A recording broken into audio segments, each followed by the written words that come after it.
السلام علیکم۔ پاکستان میں ایک عام آدمی کے لیے زندگی گزارنا اجیرن ہو چکا ہے۔ روٹی وہ مہنگی بھی ہے اور آٹا ملنا دشوار بھی ہے۔ دوائی لینے جائیں تو دوائی دستیاب نہیں ہے۔ کسی کو فورن ایکسچینج چاہیے، وہ غریب آدمی تو نہیں اس کو شاید درکار ہوگا، لیکن جو کاروباری طبقہ ہے، کوئی امپورٹ ایکسپورٹ کے بزنس میں ہے، پاکستان سے باہر جا رہا ہے، اسٹوڈنٹس پاکستان سے باہر جا رہے ہیں، تو آپ کو اگر فورن ایکسچینج چاہیے تو فورن ایکسچینج ایک آفیشیل ریٹ ہے، پھر ایک وہ ریٹ ہے جو اوپن مارکیٹ کا ریٹ ہے، اور ایک بلیک ریٹ ہے۔ 3 ریٹ ایگزسٹ کرتے ہیں، اور دونوں کے درمیان جو فرق ہے انٹر بینک کا اور اوپن مارکیٹ کا، وہ کافی زیادہ ہے، کوئی 40-45 روپے کے قریب ڈالر کے ریٹ میں فرق آ چکا ہے۔ کاروباری طبقہ چیخیں مار رہا ہے، رو رہا ہے کہ ہمارے سارے کارگوز پورٹس کے اوپر پھنسے پڑے، کسی نے امپورٹ کرنی ہے تو اس کی ایل سی نہیں کھل رہی۔ بڑے بڑے کارخانے جو ہیں ان کی خبریں چلتی ہیں ہر چند دن کے بعد، کبھی ایک بتاتا ہے کہ میرا اسمبلنگ یونٹ ہے کار مینوفیکچر میں بند کر رہا ہوں اتنے روز کے لیے، پھر دوسرا کہتا ہے میرا یونٹ بند ہو رہا ہے، پھر کسی ٹیکسٹائل والے کا آ جاتا ہے کہ ہم ایک شفٹ بند کر رہے ہیں۔ تو یہ پاکستان اس طریقے سے آگے نہیں بڑھ سکتا۔ ہم بہت 22-23 کروڑ کی آبادی کا بہت بڑا ملک ہے، ہمیں فورن ایکسچینج بھی چاہیے، ٹریڈ بھی چاہیے، اور لوگوں کو دال روٹی بھی چاہیے۔ اس وقت دالیں بھی باہر سے آتی ہیں تو دالوں کی امپورٹ بھی رکی ہے، چائے بھی باہر سے آتی ہے تو اس کے بھی مسائل ہیں، جو اسینشیل میڈیسنز ہیں اس کی بھی شارٹیج ہے۔ آپ مارکیٹ میں جائیں تو لوگ پیسے ہاتھوں میں لے کے ایک سے دوسرے میڈیکل سٹور کا چکر کاٹ رہے ہوتے ہیں، اور بیشتر دوائیں مارکیٹ میں شارٹ ہیں۔ اس میں فارماسوٹیکل کمپنیز کا کوئی 10% قصور ہوگا، اور 90% قصور یہ ہے کہ ان کے را مٹیریل جو ان کو چاہیے وہ امپورٹ نہیں ہو رہے۔ شوگر کے لیے جو یوز کی جاتی ہے انسولین وہ شارٹ ہے، کسی کو استما کی میڈیسن چاہیے وہ شارٹ ہے، انہیلرز چاہیے وہ شارٹ ہیں۔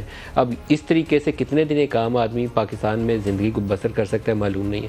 اور اس موجودہ پی ڈی ایم کے سیٹ اپ کا سب سے بڑا دعویٰ یہ تھا کہ عمران خان نے پاکستان کی اکانومی کا بیڑا غرق کیا ہے، قرضوں کا بوجھ جو ہے اس میں تقریباً 80% اضافہ عمران کے 3.5 سال میں ہوا تھا، وہ وہاں اس حد تک تنقید درست تھی۔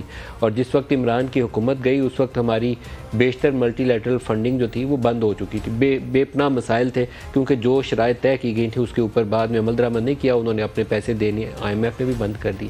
اب ان کی ذمہ داری یہ تھی کہ وہ تمام جو ریفارم کا پروسیس تھا اس کو شروع کرتے اور آگے لے کر جاتے، رکاوٹ نہ اس میں آتی۔ ایک مشکل کٹھن مرحلہ آنا تھا، کڑوی گولی نکلنی پڑنی تھی پورے پاکستان کو لے کر آگے چلتے۔ ہوا یہ ہے کہ شہباز شریف کی کابینہ کے 80 وزیر پورے پاکستان کو ہمیں سب کو نظر آتے ہیں، لیکن وہ چیزیں جو اسینشیل ریفارمز تھیں وہ نظر نہیں آتی۔ تو کیا اسی طریقے سے آگے چلیں گے؟ انتظار کرتے رہیں گے کہ کب مشکل فیصلے لیے جائیں گے؟ مشکل فیصلوں کی ایک قیمت ہوتی ہے، لیکن یہ مشکل فیصلے کرنے کے لیے یہ حکومت میں آئے تھے، یہ بائی چوائس آئے تھے، کسی نے ان کو دھکا مار کے نہیں تھا کہا کہ شہباز شریف صاحب وزیر اعظم پاکستان بن جائے۔ ان سب کو پتہ تھا کہ صورتحال کیا ہے۔ ریزروز عمران خان کے آخری 1 مہینے میں $5 ارب گر چکے تھے، انہوں نے آ کے $6 ارب اور گرا دیے۔ تو شاباشی کے مستحق نہیں ہے موجودہ حکومت، مسائل میں اضافے کا سبب بن رہے۔ تو آج پروگرام میں ہمارے ساتھ جو مہمان شخصیت ہیں ان ایشوز پہ ان کے ساتھ فوکس کریں گے۔ شاہد خاقان عباسی صاحب، پاکستان کے سابق وزیر اعظم۔ شاہد صاحب بہت شکریہ آپ ہمارے ساتھ شامل ہو رہے ہیں۔ آپ کی حکومت مسائل بڑھا رہی ہے، کم نہیں کر رہی، ان ڈیسیژن ہے، ابتدائی طور پر کچھ فیصلے لیے پھر آپ اوپر بیٹھ گئے۔ اب یہ 90 کا دور نہیں ہے کہ $2 ارب چاہیے نہیں تو ہم پھنس جائیں گے، اب آپ کو $30-32 ارب چاہیے۔ کیسے ہم ایسے ڈنگ ٹپاؤ کام نہیں کر سکتے؟ نہیں، آپ کی بات درست ہے کہ آپ کو بہت سے ایسے مشکل فیصلے کرنے ہیں جو ماضی میں ہونے چاہیے تھے، اور ان کے اثرات ملکی اکانومی پر ہیں، لیکن یہ بھی ہمیں یاد رکھنا پڑے گا کہ ان کے اثرات عام آدمی پر بھی ہوتے ہیں۔ تو یہ ایک بڑا ڈیلیکیٹ بیلنس ہے کہ آپ کیا ریفارمز کریں گے اور کون سے ریفارمز کو ڈیلے کریں گے کہ عوام پر بوجھ کم پڑے۔ تو اس میں مختلف رائے ہو سکتی ہیں، میری ایک رائے ہے، آپ کی ایک اور رائے ہوگی۔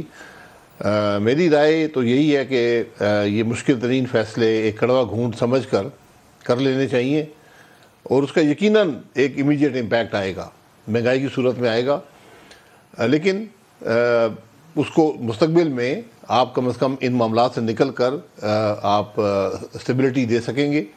تو یہ اس طرف زیادہ دھیان دینا چاہیے۔ 40% فوڈ انفلیشن ہے دیہاتی ایریاز کے اندر، شہروں کے اندر بھی کوئی 35-36% کے قریب ہے۔ جو over all had line inflation ہے وہ بھی 26-27 کے گرد گھومتا ہے۔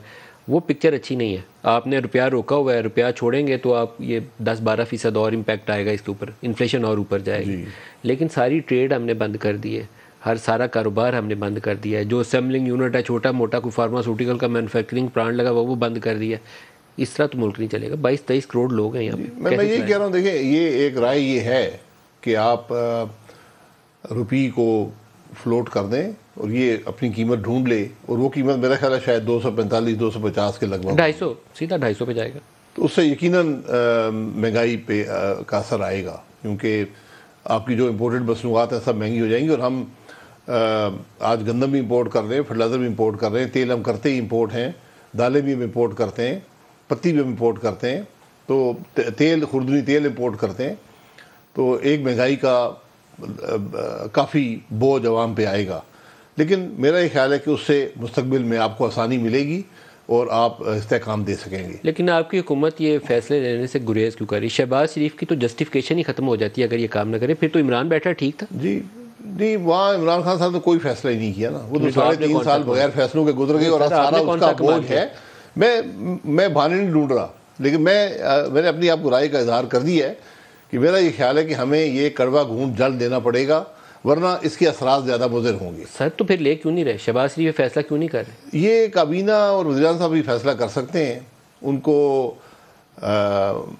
مختلف رائے لے کر ایک فیصلہ کرنا چاہیے، میرا یہ ذاتی خیال ہے. جو سب سے بڑی 2 مشکل ایڈجسٹمنٹ ہے اور وہ کرنی ابھی پڑیں گی، اس کو آپ پوسٹ پون نہیں کر سکتے. سب سے بڑی ایڈجسٹمنٹ اس وقت یہ ہے کہ آپ کو روپے کو مارکیٹ بیس بنانا ہے، ایٹ لیسٹ اس کے قریب ترین لانا ہے. وہ میرے خیال میں 250، آپ نے بھی خود نمبر وہ بولا ہے 250 کے قریب جائے گا، اس سے کم پہ نہیں رکے گا. اس کا ایک امپیکٹ آئے گا. دوسرا، آپ کو جو سرکولر ڈیٹ آپ کا بن چکا ہے انرجی سیکٹر میں، وہ 4000 ارب سے اوپر جا چکا ہے. آپ کو گیس کی قیمتیں بڑھانی پڑیں گی، پیٹرولیم کی قیمتیں ایڈجسٹ کرنی پڑیں گی، ساتھ بجلی کی قیمت اوپر لے جانی پڑے گی. یہ اکٹھی ان ون گو کرتے ہوئے بڑی مشکل پیش آئے گی. لیکن آپ پچھلے 2 مہینے سے کچھ بھی نہیں کر رہے. آپ نے کچھ 1 2 اسٹیپ 3 اسٹیپ لے لیے ہوتے نا تو آپ کہیں قریب آئے ہوتے. آپ 2 مہینے سے بیٹھے ہیں ڈر کے مارے کہ ہم نے یہ کیا تو اور مار پیٹے گی.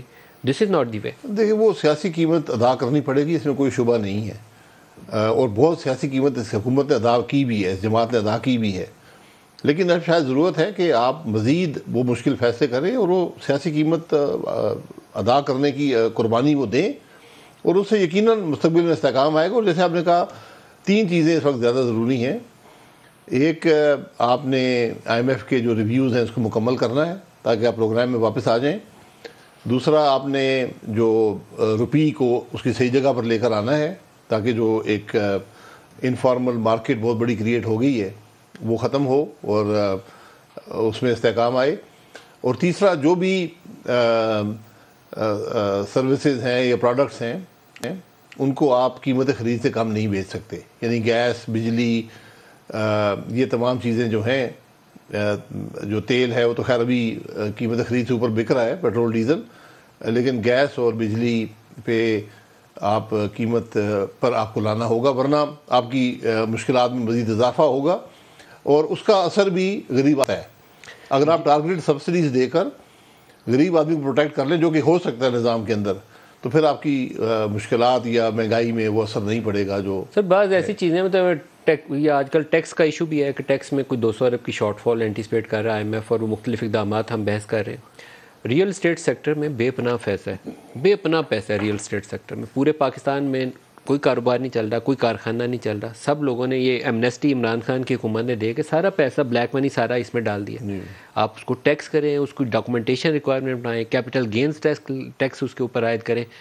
آپ وہ کام نہیں کر رہے ہیں، لیکن آپ بیٹھے ہوئے مزے سے انتظار کر رہے ہیں. یہ طریقہ ایسے چلے گا نہیں آگے سر.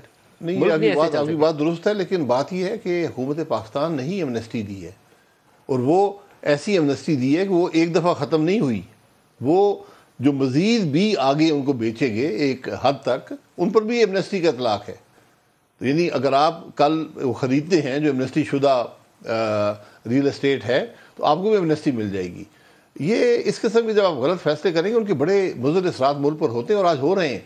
کہ ماضی میں ایک ریل اسٹیٹ میں اتنا پیسہ چلا گیا کہ اس نے پوری اکانومی کو اب ہلا کر رکھ دیا ہے. سر لیکن وہ ایمنیسٹی کے رہتے ہوئے بھی آپ ڈاکومنٹیشن ریکوائرمنٹ کی طرف تو جا سکتے ہیں، لیکن مجھے لگتا ہے کہ پچھلی حکومت کو بھی بڑے بڑے وہ پراپرٹی ڈیلرز کا بڑا انفلوئنس تھا، اور آپ کی حکومت بھی اس سے باہر نہیں نکل سکی. نہیں تو مجھے لگتا ہے سب سے پہلا سیکٹر آپ کو یہی نظر آتا ہے. ٹیکسٹائل آپ کی مار کھا رہی ہے، فارماسیوٹیکل مار کھا رہی ہے، گاڑیوں والے کارخانے بند ہو رہے ہیں. وہاں تو پوٹینشیل ہے ہی نہیں، تو جہاں پوٹینشیل ہے وہاں آپ دیکھتے نہیں ہیں. نہیں، یہ صرف دیکھیں ریل اسٹیٹ کے ٹیکس کی بات نہیں ہے. جو بھی آپ چیز خریدیں، جو بھی آپ کی انکم ہے، انکم ہوگی تو خریدیں گے، اس پر ٹیکسیشن ضروری ہے. ہم نے جو یہ اس قسم کے آئیلینڈز کریٹ کر دیے ہیں، اس سے ایک موقع ملتا ہے بلیک منی کو مارکیٹ میں آنے کا، اور لوگ جو انکم ہے اس کے اندر ان کی انکم ہوتی نہیں ہے، اور مختلف ذرائع سے ٹیکس ایویژن کر کے یہ پیسہ وہاں پر استعمال ہوتا ہے۔ آپ کے متعلق اور مفتاح کے متعلق خبریں یہ ہیں کہ آپ لوگ یہ جو سیمینارز وغیرہ شروع کر رہے ہیں مختلف ایشوز کے اوپر، اور اس پہ مفتاح نے ٹویٹس بھی کی بچوں کی سٹنٹڈ گروتھ کے اوپر اور میل نرشمنٹ کے اوپر اور آؤٹ آف اسکول چلڈرن کے اوپر، یہ وہ تقریریں تھیں جو عمران خان بھی 2014 کے دھرنے سے کرنی شروع ہوئے تھے۔ پورے پاکستان کو انہوں نے نمبرز بانی یاد کرا دیے تھے کہ کتنے ملین بچہ اسکولوں سے باہر ہے، اور یہ بڑی بڑی گاڑیوں میں گھومتے ہیں، جہازوں میں گھومتے ہیں، یورپ میں پرائم منسٹر سائیکل پہ چلتا ہے۔ وہ پاکستان میں وہ دن نہیں آیا کہ وہ بچے اسکول میں واپس جا سکیں۔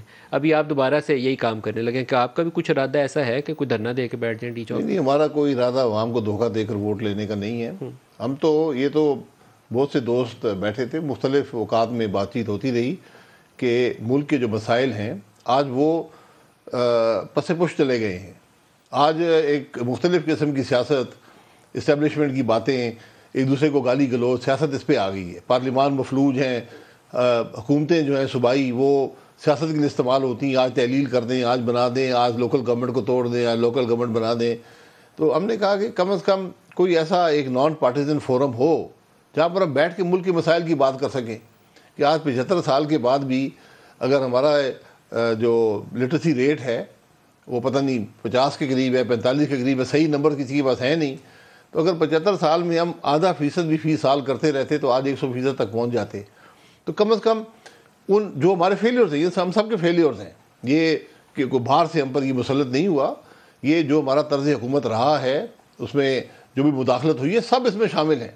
لیکن سر سب سے بڑی فیلئر تو یہ ہے کہ Shahid Khaqan Abbasi former prime minister of Pakistan اپنی جماعت کے اندر بیٹھ کے ان ایشوز کو ریز نہیں کر سکتے، مفتاح اسماعیل ریز نہیں کر سکتے، دھکے مار کے وزارت سے تو چھٹی اس کی ہو سکتی ہے لیکن اندر بیٹھ کے ڈسکشن نہیں ایشوز پہ نہیں، کر سکتے۔ دیکھیں جماعت میں کوئی فورم جیسے ہوتے ہیں جہاں یہ بات چیت ہوتی ہے، لیکن ان کا ایک جماعت کے اندر مقصد نہیں ہے نا کہ آپ جماعت کے اندر ہی ڈیبیٹ کریں۔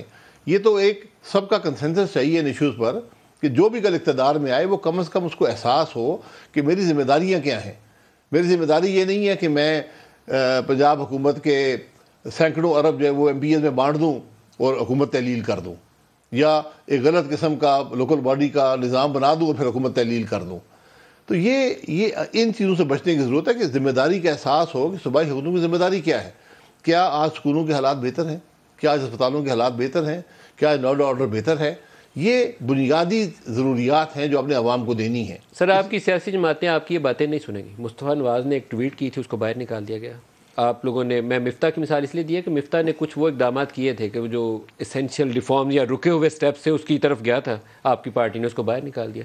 شاہد خاقان 2 دفعہ آواز بلند کریں، آپ کو اندر وہ قریب بھی نہیں بٹھانے دیں۔ دیکھیں ہم نے تو ملک کی بات کرنی ہے، عوام کی بات کرنی ہے، ہم نے نشاندہی کرنی ہے۔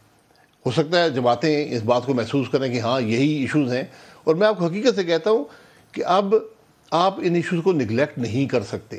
آپ کی معیشت جس جگہ پر پہنچ گئی ہے، جو آپ کے ملک کے حالات ہو گئے ہیں، اب سب کو آزما لیا ہے پاکستان کے عوام نے۔ تو اب جب تک آپ ڈیلیور نہیں کریں گے، ان ایشوز کی بات نہیں کریں گے، ان کے حل کی بات نہیں کریں گے۔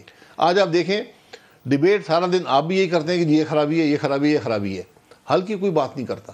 ایک دوسرے پر الزامات ضرور لگتے ہیں کہ آپ کر گئے، وہ آپ نہیں، آپ کر گئے، آپ 3 سال رہ گئے، آپ 10 سال پہلے گزار گئے۔ ان چیزوں سے عوام کے مسائل حل نہیں ہوں گے۔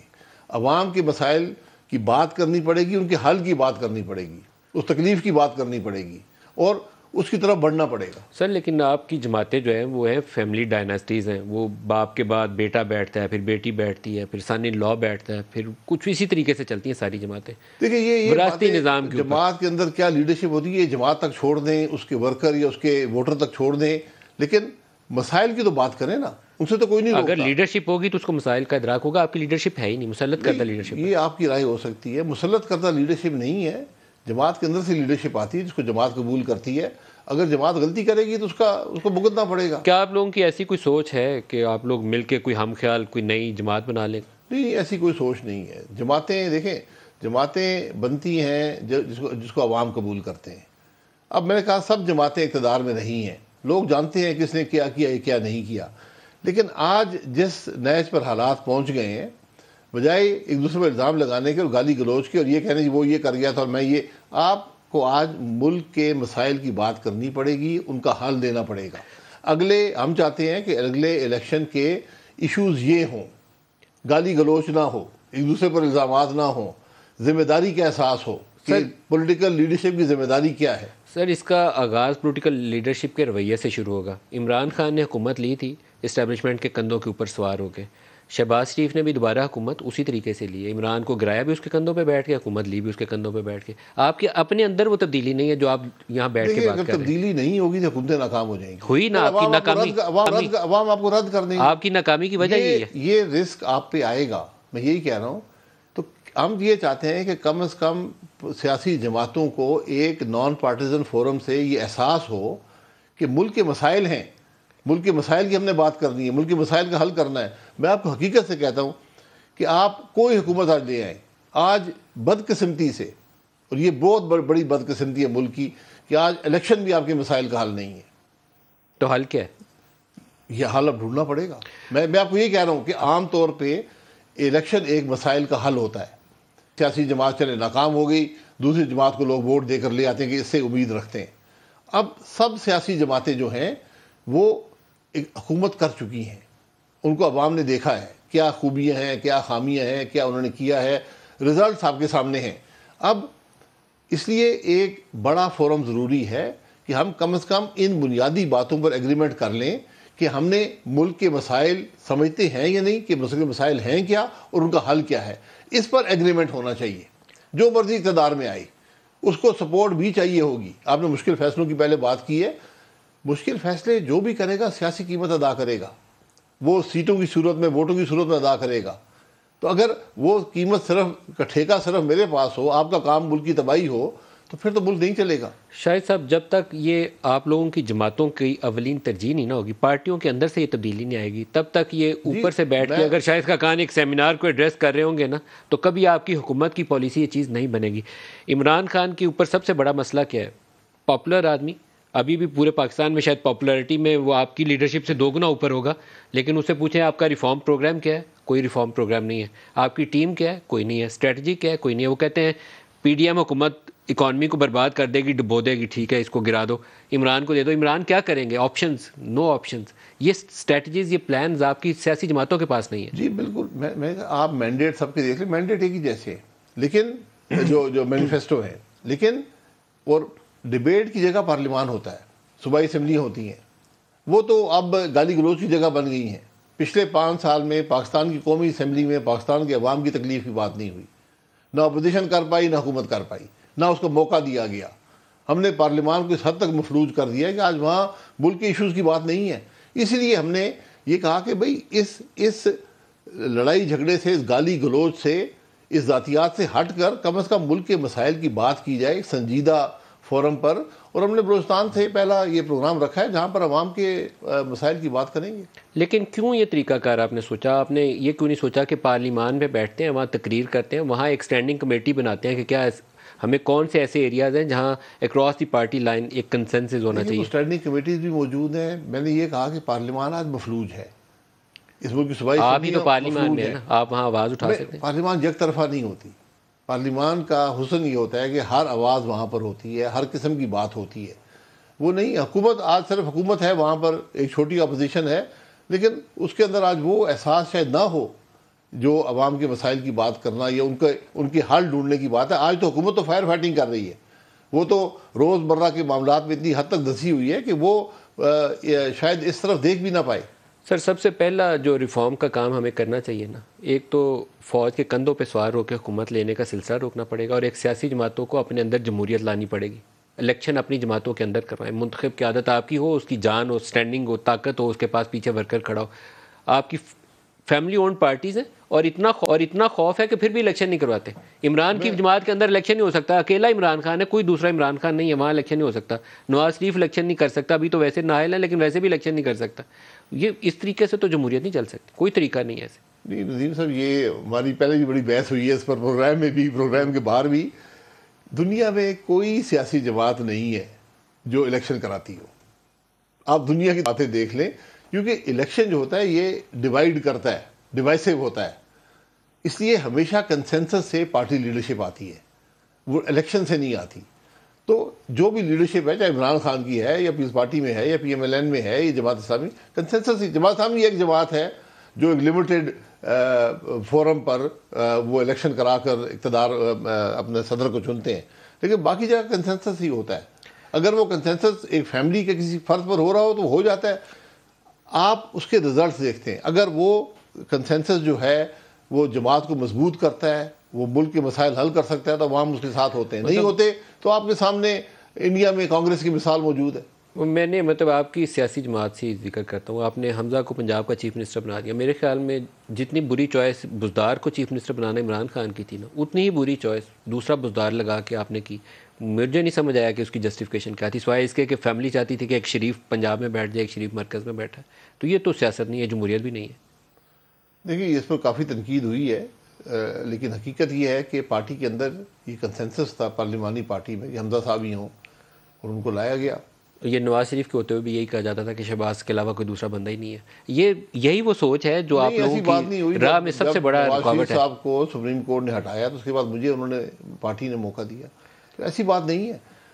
اب میں ساری تفصیل میں نہیں جا سکتا، لیکن اس وقت چچا کو وزیر اعظم بنانا فیملی کے اندر خواہش موجود نہیں تھی. یہ شک کی بنیاد پہ میں یہ بات نہیں کہہ رہا، انفارمیشن کی بنیاد پہ کہہ رہا ہوں. یہ میں انفارمیشن کی بنیاد پہ کہہ رہا ہوں. ایسی کوئی بات 3-4 ناموں کی تجویز گئی تھی یہاں سے، اور اس میں شہباز شریف کا نام نہیں تھا. اس میں شاید خاقان کا نام تھا، شاید شہباز شریف کا نام نہیں تھا. آئی تھنک عرفان صدیقی صاحب پیغامبر تھے، وہ پیام وام لے کر. میں نے کبھی ایسی بات سنی نہیں ہے. بہرحال میں آپ کی رائے کا احترام کرتا ہوں یا آپ کی انفارمیشن کا احترام کرتا ہوں. لیکن وے فارورڈ کیا ہوگا؟ آپ کی کابینہ بیٹھ کے ڈسکس کر کے ان ایشوز کو اٹھائے گی جو آپ نے ہائی لائٹ کرنے ہیں سیمینارز کے اندر، یا آپ سیمینار میں تقریر کریں گے اور بس ختم ہو جائے گا؟ ہم نے ہائی لائٹ کرنے ہیں، کم از کم عوام کی بات کرنی ہے، ان کے مسائل کی بات کرنی ہے، حل کی بات کرنی ہے ایک ایسے فورم پر جہاں پر سب موجود ہوں گے، بجائے ایک دوسرے کو گالی دینے کے یا اپنے آپ کو ڈیفینڈ کرنے کے یا دوسرے پر الزام لگانے کے. یہ ساری ایک سوچ ہے. اللہ کرے یہ سوچ کامیاب ہو. ہم تو سمجھتے ہیں کہ ایسی سوچ کی ضرورت ہے. تو نون لیگ کے اندر ہی رہیں گے یا علیحدہ جا کے کچھ بات کریں گے؟ آپ پی ایم ایل این کا حصہ رہیں گے؟ تو ایز اے ذاتی حیثیت میں وہیں بات کروں گا نا. میں پارٹی کی وہاں کوئی پارٹی کی ریپرزنٹیشن نہیں ہے، لیکن آپ ہر جماعت کے لوگ ہوں گے. کوئی ایسی سوچ تو نہیں ہے کہ پی ایم ایل این سے علیحدہ ہو کے کچھ نیا گروپ بنانا ہے؟ نہیں، ایسی کوئی سوچ نہیں. پی ایم ایل این کا حصہ رہیں گے؟ میں ذاتی طور پہ میں پی ایم ایل این میں ہی ہوں جی. میں پی ایم ایل این میں ہی تھا اور اسی کا حصہ رہیں گے. اور یہاں سے گھر ہی جاؤں گا اگر جانا ہوا تو. ایک ٹویٹ آئی اس کے اوپر بھی، یہ ابھی میں پروگرام میں آ رہا تھا تو مجھے انہوں نے پرنٹ آؤٹ دیا اس کا، شہباز صاحب کے برخودارنے کے پہلے 3 فائنانس منسٹر جوکر تھے، ابڈار صاحب نے کام کیا، تو اس میں تو مفتاح بھی شامل ہو جاتا ہے. تو یہ کیوں کی ٹویٹ اس نے؟ دیکھیں میں اس کے بارے میں کیا رائے دے سکتا ہوں. اگر یہ ٹویٹ ہے میرے پاس جی میں نے دیکھی ہے، میرے لوگوں نے دکھائی ہے، میں اس کی تائید نہیں کر سکتا اور یہ مناسب بات نہیں ہے. معذرت چاہوں گا، یہ مناسب بات نہیں ہے.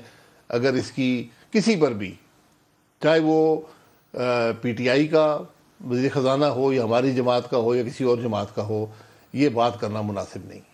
لیکن آپ ان کی پالیسیز پر تنقید کر سکتے ہیں، دو رائے کی بات کر سکتے ہیں، کہہ سکتے ہیں یہ فلانی پالیسی ٹھیک نہیں تھی. مجھے بتا دیں مفتاح اسماعیلی کون سی پالیسی ٹھیک نہیں تھی؟ وہ اس کابینہ کی پالیسی تھی، وہ پرائم منسٹر کی پالیسی تھی. وزیر خزانہ تو پرائم منسٹر کی پالیسی کو امپلیمنٹ کرتا ہے، کابینہ جو کہتی ہے اس کو امپلیمنٹ کرتا ہے، وہ خود تو نہیں جا کے فیصلے کرتا. لیکن جو ریئیکشن دیا مفتاح نے، مجھے لگتا ہے اس کے اوپر بھی آپ کی پارٹی کی قیادت بہت تیکھی چلائی ہے. جب انہوں نے کہا کہ وہ ڈار صاحب کو اس لیے بنا دیا کہ وہ رشتہ دار تھے اور مجھے نکال دیا، میرے خیال میں اس کے اوپر بھی آپ پسندیدگی نہیں ہے، بڑی چیخیں آپ کے. میں اس بات کی بالکل تائید نہیں کر سکتا. یہ بات درست نہیں، ایسی بات نہیں کرنی چاہیے. آپ پالیسیز پہ تنقید کر سکتے ہیں کہ جناب یہ پالیسی آپ کی درست نہیں ہے، لیکن ذاتیات کی بات کرنا یہ ویسے بھی مناسب نہیں ہے، اور جب آپ اس جماعت کے اندر ہو تو بالکل ہی مناسب نہیں ہے. آئی ایم ایف کا پروگرام اگر جلدی بحال نہیں ہوتا تو ہماری زندگی آسان نہیں ہونے والی، مزید مشکل ہونے والی، کیونکہ ڈالر انفلو سارا جڑا ہوا ہے. وہ سعودی فائنانس منسٹر نے بیان دے کے کہہ دیا کہ ہم کریں گے پاکستان کی مدد، سعودی عرب کی، ایجپٹ کی بھی مدد کرے گا، لیکن ملٹی لیٹرل ایجنسیز کے ساتھ جو آئی ایم ایف کا پروگرام ہے وہ امپلیمنٹ ان کو ریفارم پروگرام کرنا پڑے گا. ہمارا ٹیکس پیئرز کا پیسہ ہے، ہم بلا وجہ نہیں ان کو دیں گے. تو اس نے ایک آپ کو راہ بتا دیا ہے کہ یہ راہ ہے، تو you have to implement the I M F program, پسند ہو یا نہ پسند ہو. جب بھی آپ کسی سے امداد چاہتے ہیں تو آپ ایک ذمہ دار ملک کی حیثیت سے امداد چاہتے ہیں. کوئی بھی شخص آپ کو پیسے ضائع کرنے کے لیے نہیں دے گا. اگر آپ کی مدد کرتا ہے تو وہ ایک دوست کے طور پر آپ کی مدد کر رہا ہے. وہ آپ کو پیسے ضائع کرنے، نشہ کرنے کے لیے پیسے کوئی نہیں دیتا اپنے رشتہ دار کو. آپ اس کی مدد کرنے کے لیے ضرور دیں گے. اس کے بعد بھی کوئی پلان ہونا چاہیے کہ میں کس طرح اپنے تو آپ کو کب درست کروں گا، کیا ریفارم پلان ہوگا. اس لیے تمام جو آپ کے دوست ممالک ہیں وہ ریلائی کرتے ہیں ملٹی لیٹرل جو ایجنسیز ہیں جیسے IMF ہے کہ آپ ان کے پروگرام کے اندر رہیں گے، ایک ڈسپلن میں رہیں گے، اور جو مدد وہاں سے آئے گی وہ زیادہ افیکٹو ہوگی. آج وہ اجلاس تھا، بریک قریب آ گئی، بریک کی طرف جائیں گے جی. بریک لے لیں، ہمارے ساتھ رہیے. پروگرام میں دوبارہ خوش آمدید کہتے ہیں. گورنر اسٹیٹ بینک کی کل بزنس مین کے ساتھ میٹنگ تھی اور اس کے اندر ایک عجیب و غریب صورتحال پیدا ہوئی. ایک کاروباری شخصیت جو تھے انہوں نے ایک بکسہ کھولا اور گورنر اسٹیٹ بینک کے سامنے رکھ دیا کہ یہ چابیاں ہیں ان تمام کاروباروں کی، ان تمام صنعتوں کی جو بند ہو چکی ہیں. 5700 کنٹینر جو ہے وہ پورٹ پہ پڑے ہوئے ہیں اور بہت سارے ایسی ہیں جس کے اندر پیرشیبل کموڈیٹیز ہیں. ایلسیز نہیں کھل رہی، ڈالر ہے نہیں ہے، سارے کاروبار ٹھپ ہو گئے، بند ہو گئے. تو بنے گا کیا؟ پاکستان آگے کیسے بڑھے گا؟ تو انہی ایشوز پہ بات کرنے کے لیے ہمارے ساتھ مہمان شخصیت ہے، ہماری شخصیت ہے عارف حبیب صاحب. عارف صاحب ویری وارم ویلکم. اور AQ خلیل صاحب کی ہم وہ تصویر بھی دیکھ رہے ہیں اس وقت ونڈو میں، جنہوں نے وہ بکسہ کھولا اور چابیاں دے دیں گورنر صاحب کو، یہ لیں، یہ سارے کاروبار بند ہیں، آپ سے چلتا ہے تو آپ چلا لیں. AQ خلیل صاحب آپ کو بھی خوش آمدید کہتا ہوں. پہلے آپ ہی بتا دیں یہ چابیاں آپ نے کن صنعتوں کی دی تھی؟ وہ جو اسمبلنگ یونٹ بند پڑے ہوئے ہیں یا اس وقت کوئی کاروبار چلتا بھی ہے کہ بند پڑا ہوا ہے سارا؟ جی السلام علیکم. بات یہ ہے جی، یہ تو ایک سیریمونیل یا علامتی چابیاں ہیں اور بنیادی مقصد توجہ دلانا تھا حکومت کا اسٹیٹ بینک کو کہ جو صورتحال ہے کاروبار کی، چاہے وہ انڈسٹریل سیکٹر ہو چاہے ٹریڈرز ہوں، اور جہاں یہ مسائل چل رہے ہیں اس پر وہ ایکشن ہمیں پراپر نظر نہیں آ رہا گورنمنٹ سائٹ سے. تو ہم نے ایک علامتی طور پر یہ کہا کہ یہ انڈسٹری کراچی کی نہیں پورے پاکستان کی، اور ٹریڈ پورے پاکستان کی جو ہے تقریباً اس وقت اسٹرک اپ ہے. آپ ڈیسیشن نہیں لے رہے ہو. 9 مہینے ہو گئے ہیں جب آپ کو یہ صورتحال درپیش تھی. آپ دنیا بھر میں بھاگے پھر رہے ہو کہ جی ہماری صورتحال یہ ہے، لیکن جو اقدامات آپ کے کرنے کے ہیں وہ آپ نہیں کر رہے، جس کا نتیجہ یہ صورتحال میں برآمد ہوا. مثال کے طور پہ جب اسٹیٹ بینک کو خود مختاری دی گئی تو اس وقت بھی یہ کہا گیا تھا کہ یہ اسٹیٹ بینک ان مالیاتی نظام کے ساتھ ساتھ اور دیگر چیزوں کو بھی مانیٹر کرے گا. ڈالر کی جو صورتحال ہے وہ ان کی دیکھنے کی ذمہ داری ہے. لیکن ہم یہ دیکھ رہے ہیں کہ اسٹیٹ بینک نے ایک قسم کی پیرل جو اکانومی ہے اس کو سپورٹ کیا ہے. جو ہماری پہلے ہی انڈاکومنٹڈ اکانومی کا سائز بہت بڑا ہے، اس میں مزید اضافہ ہو رہا ہے اور لوگ پریشان ہیں. آج ڈالر جو ہے بینکوں میں دستیاب نہیں ہے لیکن اوپن مارکیٹ میں اور دیگر جگہوں پہ دستیاب ہے. اب وہی بات ہے کہ ان ریئلسٹک ریٹ ہیں اور اس کے اوپر گورنمنٹ جو ہے اس کے اوپر نہ اسٹیٹ بینک کوئی اس میں براست اقدام کر رہا ہے اور نہ ہی میں دیکھ رہا ہوں کہ اس معاملے میں کوئی پالیسی ان کے سامنے آ رہی ہے. ابھی اگر آپ اجازت دیں تو میں ابھی آپ ذکر کر رہے تھے کہ تقریباً 5700 کنٹینر پڑا ہوا ہے وہاں. جی میں عرض کر رہا تھا کہ ہمارا $140 پر ڈے اس کا جو ہے روزانہ ڈیمریج اور ڈیٹینشن جو ہے وہ ہوتا ہے. اگر آپ اس کو کر لیں تو تقریباً $2 بلین بن جائے گا یہ 9-10 مہینے کے اندر. تو یہ آپ ایک طرف سعودی عرب سے یا وہ UAE سے کہہ رہے ہیں کہ جی رول کر دو اس کو، ہمارے پیمنٹس کو، اور دوسری طرف آپ یہ رقم ضائع کر رہے ہیں. اس کے میرے پاس تجاویز ہیں، اس کو ہم کیسے حل کر سکتے ہیں جب ہمارے پاس تجاویز ہیں. پہلے عارف صاحب سے پوچھ لوں پھر میں آپ کی طرف آتا ہوں. عارف صاحب جو مسائل ہیں وہ ڈھیر سارے ہمارے سامنے ہیں، لیکن مسائل کا حل کیا ہے اس کی طرف میں چاہوں گا کہ آپ نشاندہی کریں. کون سے ایسے کام ہیں جو کرنے چاہیے؟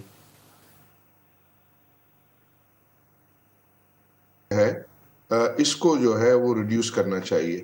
ندیم بھائی میں دیکھ رہا تھا کہ ہم نے پچھلے 10 سال میں کرنٹ اکاؤنٹ ڈیفیسٹ میں کوئی $86 ارب جو ہے وہ پھونک دیا ہے اور اس کے اوپر کوئی ہم نے $38 بلین جو ہے وہ انٹرسٹ دیا ہے. تو یہ ٹوٹل قریب $120 بلین ہو جاتا ہے. اور اگر ہم یہ دیکھیں تو ہمارا ایکسٹرنل ڈیٹ ہی $120 بلین کا ہے. اس کا مطلب یہ ہے کہ ہم نے، اور پرٹیکولرلی پچھلے 6-7 سال میں ہم نے اپنا سبسٹینشیل کرنٹ اکاؤنٹ ڈیفیسٹ ہے یہ پچھلے 6-7 سال میں ہم نے کیا. آپ کو پتا ہے 2018 میں 18-20 بلین تھا، پھر 2022 میں 17-18 بلین جو ہے کیا، اور ویسے بھی ہم جو ہے کرتے رہے. تو اس کا یہ بہت دیر سے جو ہے وہ آئی تھنک ان کو احساس ہوا ہے یہ ہمیں بہت جلدی جو ہے وہ اس پر کام کرنا چاہیے تھا کہ ہم اپنے کرنٹ اکاؤنٹ ڈیفیسٹ کو جو ہے وہ کم کرتے. دیکھیں ایکسپورٹ کا بڑھنا اور ریمیٹنس کا بڑھنا یہ اس کے لیے ڈیفینیٹلی انسینٹیوائز ہو سکتے ہیں اور کوشش ہو سکتی ہے, لیکن امپورٹ تو کم کرنا ہمارے جو ہے وہ ہاتھ میں ہے. اینڈ پرٹیکولرلی اس وقت ضرورت اس بات کی ہے کہ ہم اپنی انرجی سائڈ پر, فیول جو سائڈ ہے اس پر اپنے جو ہے وہ امپورٹ کو جو ہے وہ کم کریں, اور اس میں ڈیفینیٹلی اتنی زیادہ جو ہے وہ احتیاط نہیں برتی گئی. دوسری جو آئی تھنک اس کا حل ہے وہ یہ ہے کہ ہم پرائیویٹ سیکٹر کو یہ الاؤ کرنا چاہیے کہ وہ انٹرنیشنل مارکیٹ سے اپنے سپلائر سے اور اپنے مشینری کی جو سپلائرز ہیں, جو را مٹیریل کے سپلائرز ہیں, ان سے وہ جو ہے فیسلٹیز جو ہے فائنینسنگ فیسلٹیز ریز کریں. اور اس کے لیے ابھی الاؤڈ تو ہے, بٹ اس میں ان کو ایکسچینج رسک کوریج اگر دیا جائے تو میں سمجھتا ہوں کہ یہ گورنمنٹ کے اوپر سے یہ بوجھ جو ہے وہ کافی ہلکا ہو جائے گا. اور بہت سارے ہمارے کارپوریٹ جو ہے وہ یہ ان کی یہ اسٹینڈنگ ہے کہ وہ انٹرنیشنل مارکیٹ سے اگر ان کو ایکسچینج رسک کوریج مل جائے تو جو ہے وہ ریز کر سکتے ہیں پیسہ, اس سے لوڈ کم ہو جائے گا اور یہ جو پہیہ رکنے کی بات ہے یہ کم ہو جائے گی. اور جو میڈیم اینڈ اسمال امپورٹرز ہیں ان کو پھر گورنمنٹ جو ہے وہ اور بینکس جو ہے وہ سروس کر سکیں گے. تو پھر دوسرا یہ ہے کہ یہ لوگ ابھی بہت جو انلیگل ڈیمانڈز ہیں اوپن مارکیٹ میں, حوالہ مارکیٹ میں, گرے مارکیٹ میں, اس کو ایڈمنسٹریٹیولی جو ہے وہ روکنے کے اقدامات ہونے چاہیے, کیونکہ وہ جتنے بھی ہیں زیادہ تر وہ اور اس میں اسمگلنگ بھی شامل ہے, اس میں انڈر انوائسنگ کی پیمنٹس بھی شامل ہیں جو اس اوپن مارکیٹ سے اور گرے مارکیٹ سے ڈیمانڈ کریٹ کرتی ہیں. ان کو ایڈمنسٹریٹیولی اگر روکا جائے گا تو وہ جو پیسہ پاکستان میں آنا چاہ رہا ہے ان کو پھر جو ہے وہ بینکنگ چینل کے ذریعے ہی آنا پڑے گا. تو یہ جو اتنا بڑا ڈفرنس ہے, یہ ڈفرنس جو ہے وہ ختم ہونے میں یہ کافی مددگار ثابت ہوگا. پھر جو انویسٹرز ہیں, بہت سارے لوگ جب روپیہ ویک ہو رہا تھا, انفارچونیٹ ہے کہ پاکستانی جو ہے اس چیز کا احساس نہیں کرتے, وہ اپنے آپ کو جو ہے وہ پاکستان کے اگینسٹ پوزیشن کرتے ہیں, اور وہ پھر سونا خریدنا اور ڈالر خریدنا اور لاکروں میں رکھ دینا اور گھروں میں رکھ دینا, اس سے بھی جو ہے وہ پریشر بڑھتا ہے. تو لوگوں کو جو ہے وہ کہا جائے کہ بھئی یہ ایسے ڈیفیکلٹ حالات کے اندر آپ ملک کے ساتھ سولیڈریٹی دکھائیں اور یہ اس ایکٹیویٹی سے اجتناب کریں. اللہ تعالیٰ نے یہ پاکستان میں بڑی نعمتیں دی ہیں, تو آپ اس کا شکر ادا کریں اور جو لیگل طریقے ہیں وہاں اپنی انویسٹمنٹ کر کے جو ہے وہ پروفٹس کمائیں, جو لیگل طریقے ہیں اس سے اجتناب کریں. تو یہ کچھ اور خلیل صاحب بھی کوئی تجاویز دینا چاہ رہے ہیں, خلیل صاحب سے بھی ان کی تجاویز لے لیں. خلیل صاحب آپ کیا تجاویز دیتے؟ سر میں سب سے پہلے یہ عرض کرنا چاہتا ہوں کہ ہمارا یہ جو سارا نظام ہے, اس نظام کو ایک دفعہ بیٹھ کے اسٹیک ہولڈر کے ساتھ دوبارہ ریوائیو کرنے کی ضرورت ہے. میں چھوٹی سی بات جو کرنا چاہ رہا تھا, آپ کو یہ کرنا چاہ رہا تھا کہ جیسے ویئر ہاؤسنگ کے جو رولز ہیں, جو کسٹم ہاؤس کے اندر سب کو پتہ ہیں, جتنی بھی ایف بی آر ہے اس کو بھی یہ پتہ ہے کہ موجودہ دور کے اندر جو کنٹینرز کھڑے ہوئے ہیں, اگر یہ رولز میں ترمیم کر لیں قانون سازی کے تحت, اور یہ مال انٹو بانڈ یا وہ اس کی سہولیت فیسلٹی ویئر ہاؤس کی دے کے یہ مال اگر وہاں شفٹ کروا دیں, تو اس کے نتیجے میں جو ڈیمریج اور جو ڈیٹینشن کا جو بہت بڑا حصہ بن رہا ہے, 2 بلین کے قریب جو چند ماہ میں ہو جائے گا, اس سے آپ بچ سکتے ہو, جو بہت بڑی رقم ہے. دوسری بات یہ ہے کہ ہمارے جتنے بھی جو لوگ ہیں, آج یہ جو کل ہماری تقریب ہوئی وہاں پر گورنر صاحب آئے, اس کے بعد جو صورتحال گورنر صاحب نے آبزرو کی, اس کے بعد آج انہوں نے کچھ فیصلے ایسے کیے ہیں کہ جس سے انہوں نے کہا ہے کہ جی ایسینشیل آئٹم ہے, دالیں ہیں یا اور دیگر کوئی آئٹم ہے, اس کو انہوں نے کہا ہے کہ ہم ریلیز کرنا شروع کر رہے ہیں. تو یہ اچھی خبر ہے. اسی کے لیے انہوں نے ہم سے یہ Karachi chamber of commerce and industry سے یہ بھی کہا ہے کہ جو کنٹینر ڈیٹینڈ ہیں اس کی کوئی لسٹ بنائیں, اس کی پریورٹی بنائیں, ہمیں دیں, ہم اسٹیٹ بینک بھی اس کام کو کرنا چاہتا ہے. تو یہ ایک اچھی, ہم تو خود یہ چاہتے ہیں کہ یہ کام جو ہے وہ آگے بڑھے, ملک ترقی کرے. اس وقت ہماری انٹرنیشنل مارکیٹ میں پوزیشن اور تجویز کون سی آپ کی؟ ایک ویئر ہاؤسنگ کی ہوگی اور دوسری کیا ہے؟ دوسری میں نے آپ سے عرض یہ کیا کہ ان کے پاس جو میں نے یہ کہا کہ ایک تو انٹو بانڈ کرنا پڑتا ہے کیونکہ ویئر ہاؤسنگ کے دو سسٹم ہیں، ایک سی پی ایف ہے جہاں پر کامن پول کر کے لیا جاتا ہے، اور دوسرا انٹو بانڈ کرنے کا پرائیویٹ انٹو بانڈ کرایا جاتا ہے کیونکہ کارگو بہت زیادہ ہے، پورٹ قاسم ہے، کے پی ٹی ہے، کراچی پورٹ ہے، یہ ان پہ تقسیم کر کے آپ مالوں کو ان لوڈ کر کے ان کے کنٹینر خالی کریں۔ باہر سے شپنگ کمپنی والے اب آپ کو کنٹینر اس لیے نہیں دے رہے، وہ کہہ رہے ہیں 6 مہینے تو آپ نے ہمارے کنٹینر روکے ہوئے ہیں۔ اس کے اوپر نتیجہ یہ ہے کہ ہماری جو ایکسپورٹ ہے اور ہماری جو امپورٹ ہے وہ دونوں اس معاملے میں متاثر ہو رہی ہیں، اور جو خاص طور پہ جب ایکسپورٹ نہیں ہوگی، آپ دیکھیں کتنی ڈکلائننگ آ رہی ہے ایکسپورٹ میں، اور یہ جو الارمنگ سچویشن ہے، آپ کو اگر ڈالر چاہیے، اگر آپ کو فورن ایکسچینج چاہیے تو آپ کو بوسٹ کرنا چاہیے۔ میری سجیشن یہ ہے کہ جس طرح انہوں نے روشن ڈیجیٹل اکاؤنٹ بنا کر جو ہمارے باہر کے جو لوگ ہیں ان کو یہ کہا ہے کہ جی آپ اس پہ منافع بھی حاصل کر سکتے ہیں، اس طرح بنگلہ دیش 5-7% اپنے ان لوگوں کو جو لا رہے ہیں فورن ایکسچینج ان کو سپورٹ کر رہا ہے، ہم پہ ٹیکس لگا ہوا ہے، سروس ٹیکس لگا ہوا ہے۔ اس طریقے سے یہ بات کرنی چاہیے کہ ہمیں انسینٹیو ان کو دینا چاہیے جو ہمارے لانگ ٹرم کے اوپر پاکستان میں یہاں پر وہ پیسے لانا چاہتے ہیں۔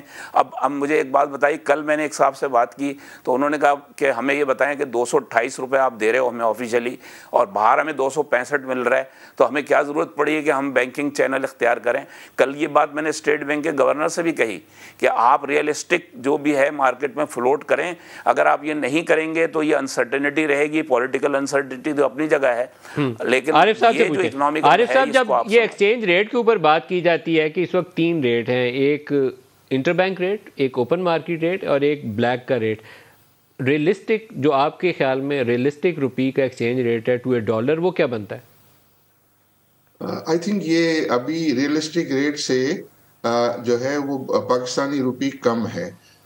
یہ 3 مارکیٹ جو ہیں وہ ہمیشہ سے ندیم صاحب یہ ہیں، آپ کو یہ پتا ہے کہ انٹر بینک مارکیٹ بھی ہے، ایکسچینج کمپنیز مارکیٹ بھی ہے اور گرے مارکیٹ بھی ہے۔ یہ نئی کوئی فینومینا نہیں ہے، لیکن یہ زیادہ شور اس لیے ہو گیا ہے کہ وہ ڈفرنس بڑھ گیا ہے۔ پہلے جو ہے وہ انٹر بینک ریٹ اور ایکسچینج کمپنی ریٹ میں 2 روپے کا فرق ہوتا تھا اور گرے مارکیٹ کا 5-6 روپے کا فرق ہوتا تھا۔ اب وہ فرق جو ہے 2 روپے کا فرق شاید وہ 10-20 روپے جس کی جو مرضی آتی ہے وہ ریٹ اس کا بول دیتا ہے کہ بھاؤ بھی جو ہے وہ نہیں مل رہا ہوتا ہے، تو وہ 250 سے لے کے 270 تک کا ریٹ جو ہے وہ کوٹ ہو رہے ہوتے ہیں۔ تو یہ پریشر ڈال کے انٹر بینک مارکیٹ کو ڈی ویلیو کر دینا جو ہے وہ کسی صورت جو ہے وہ ٹھیک نہیں ہے، اور اتنا بڑا ٹریڈ ہمارا جو $5 بلین کا مہینے کا ٹریڈ جو ہو رہا ہے وہ جو ہے انٹر بینک مارکیٹ پہ ہو رہا ہے، اور آپ امیجن کریں اگر اس کو آپ چھوڑ دیں گے اور جو انفلیشن ہوگا اس کا ذمہ دار کون ہوگا، اور جو عوام پہ بوجھ پڑے گا تھوڑے سے لوگ۔ عارف صاحب کیا انٹرنیشنل مانیٹری فنڈ کا جو پروگرام ہے اس کی بحالی مددگار ثابت ہو سکتی ہے؟ اس یہ جو اسپیکولیٹو ماحول ہے اور کیوس سا نظر آتا ہے مارکیٹ کے اندر، آئی ایم ایف اگر بر وقت بحال ہو جائے تو کیا اس کو قابو صورتحال کو پایا جا سکتا ہے؟ جی آئی تھنک اسی کی ضرورت ہے، اور جتنا جلدی ہو سکے جو یہ بات ہو رہی ہے کہ یہ لیٹ ہو رہا ہے، I think I M F کے پروگرام کے بارے میں جو فیصلے لیٹ کر رہے ہیں یہ آئی تھنک ڈیزاسٹرس ہے۔ اس کو جو ہے وہ جلدی سے اس کے اوپر فیصلہ کر کے آگے بڑھنا چاہیے۔ ان سے ٹھیک ہے آپ جتنا بھی جو ہے وہ بارگین کر سکتے ہیں، بارگین کریں عوام کے مفاد میں۔ آپ یہ دیکھیں وہ پاشا صاحب نے جو ہے وہ کہا تھا کہ اگر آپ آئی ایم ایف کا پروگرام کریں گے تو 35% کا انفلیشن ہوگا، اور اگر آپ نہیں کریں گے تو 70% کا انفلیشن ہو جائے گا۔ تو وہ تو اس حالات کے اندر یہ بہت کرٹیکل ہے کہ ہم آئی ایم ایف کے پروگرام میں جلدی سے انٹر ہو جائیں تاکہ ملٹی لیٹرل ایجنسی سے ہمیں جو ہے وہ کیش فلوز آنے شروع ہو جائیں۔ خلیل صاحب سے بھی میں پوچھ لوں اس کے اوپر، آئی ایم ایف کی جو شرائط ہیں جس کی وجہ سے حکومت جو ہے اس کی وہ ٹانگیں کانپ رہی ہیں، وہ بجلی کی قیمت بڑھانی ہے، گیس کی قیمت بڑھانی ہے اور روپے کو اس کے مارکیٹ ریٹ پہ لانا ہے، ان تینوں کے بہت زیادہ انفلیشنری امپیکٹ ہوں گے، آپ کے کاروبار پہ بھی اثرات ہوں گے، کیا یہ کرنے چاہیے تینوں ایک دم؟ بات یہ ہے کہ کرنے چاہیے یا نہیں کرنے چاہیے وہ تو ایک الگ چیز ہے، لیکن معاشی جو پکچر ہے ہمارے ہاں ابھی تک عوام کو جو دکھائی جا رہی ہے پولیٹیکلی، وہی ابھی آپ بات کر رہے تھے نا خاقان عباسی صاحب سے، بات یہ ہے کہ یہ جب تک پولیٹیکل پارٹیز بیٹھ کے اس بات کے لیے فیصلہ نہیں کریں گی کہ چارٹرڈ اکانومسٹ کو سائن کریں اور یہ دیکھیں کہ پریورٹی کیا ہے. میں اس بات سے قطعی طور پر اتفاق کرتا ہوں کہ اس وقت IMF کے پروگرام میں آپ کا جانا بہت ضروری ہے. اور دوسری بات جو میں یہ کہنا چاہتا ہوں کہ IMF پروگرام میں جانے سے پہلے ابھی آپ دیکھیں ہمیں تقریباً انہوں نے IMF والوں نے کہا ہے کہ 200 بلین کے قریب آپ کے ٹیکس کے اندر شاید کمی ہے.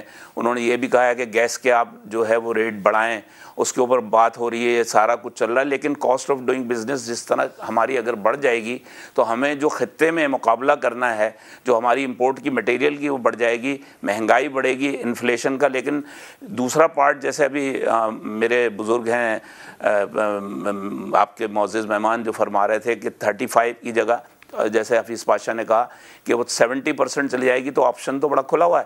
آپ 70% کو آپٹ تو کر ہی نہیں سکتے.